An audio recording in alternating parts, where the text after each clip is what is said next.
I was sensing something standing right behind me. For the first time, I was really, really frightened in that house. Oh my gosh, I think I just saw a ghost. I was completely in shock.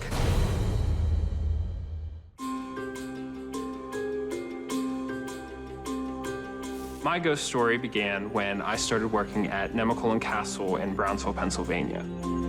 The castle and its grounds has history that goes back a long time ago. It started out as a site of hunters' teepees for the Delaware Indians, and Chief Nemacolin was there, and that's how the castle got its name.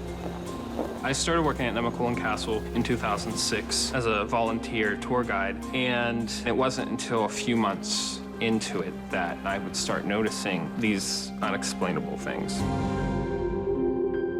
I've been volunteering at the Nemacolin Castle for about 10 years, and there are a lot of places out there that are really haunted, and Nemacolin Castle is certainly one of them.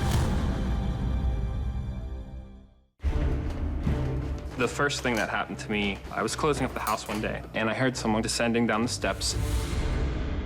It was a man who was talking, but it was too low for me to actually hear him. And all of a sudden, he started calling out my name. He heard voices and then heard someone yell, "Jacob." It really shook him up. Jacob, Jacob. I didn't know what that was, and I hurried up and got my belongings, got into my car, and I remember sitting there for a few minutes because I was so shaken up. A little bit after I settled down, it occurred to me that the original owner of the house, his name was also Jacob. Was whatever this was calling for me, or were they calling for Jacob Bowman? Jacob Bowman started to build this house in 1786. 3 generations of the Bowman family lived there. The second generation of Bowmans lost several children. But in that era, there weren't funeral homes to go to. Most of the people that died in the house, and their funerals were there. Having 4 of the children die, plus each one of the husband and wives of the generation, that makes 10 Bowmans who've died in the house. One of the ghost stories that we hear a lot there at the castle is that the nursery has its own little ghost, Mary. She appears to be between 8 to 10 years old. We strongly believe that it was one of the Bowman's children who died at an early age. People tell us about seeing toys moving around, and an old antique bouncing horse will start bouncing up and down. Renee went to take some pictures of the rocking horse. After about an hour, nothing happened, totally quiet, nothing moved. I said, "Well, Mary, if you don't want to play today, that's fine." And just then, the bouncing horse just started bouncing. It bounced very, very hard for about 7 bounces and then just stopped dead. I had the foresight to take a picture and got a real strange little anomaly at the base of the rocking horse. I don't know who it is, I don't know what it is, but I do believe that it's associated with the bouncing of the rocking horse.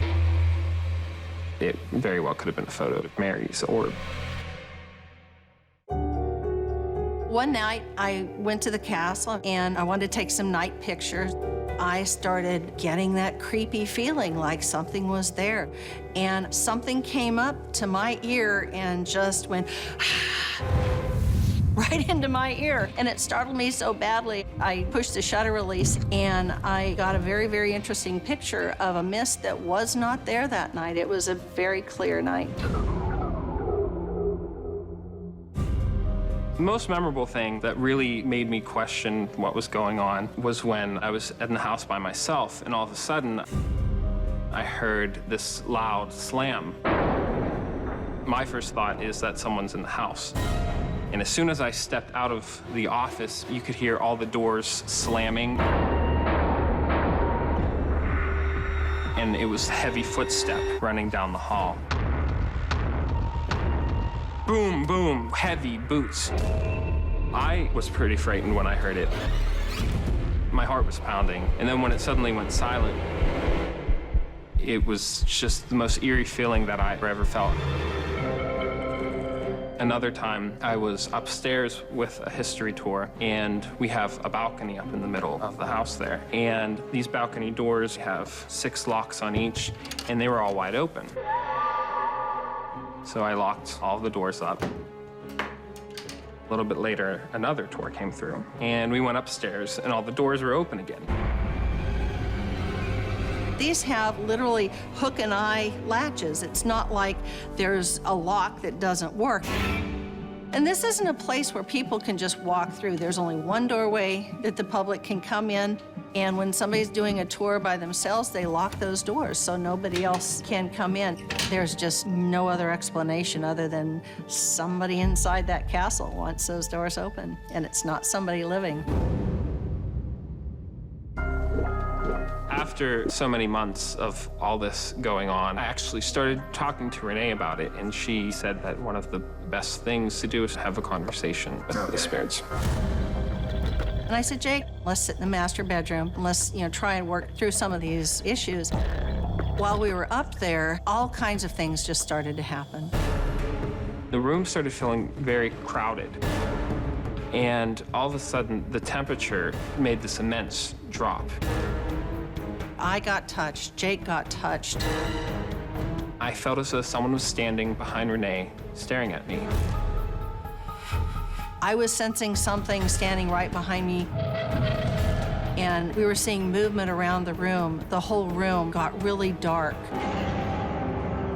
It wasn't a comfortable feeling. So we got up to leave the room, and it was like this heaviness in the air followed us.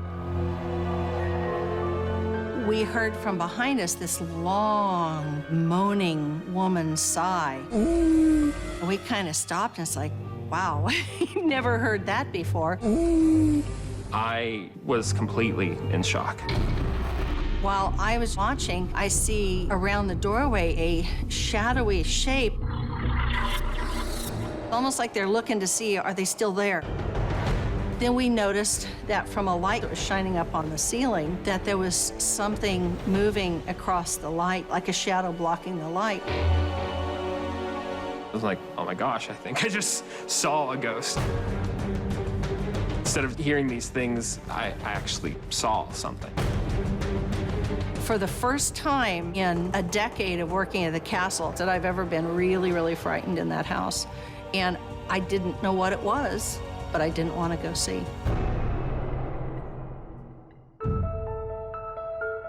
It was definitely a turning point. There would be days where I would actually sit outside because I did not want to go into the castle. I think I've always believed in ghosts, but one of the things that I found by spending so much time at the castle is how much more active the ghost world really is.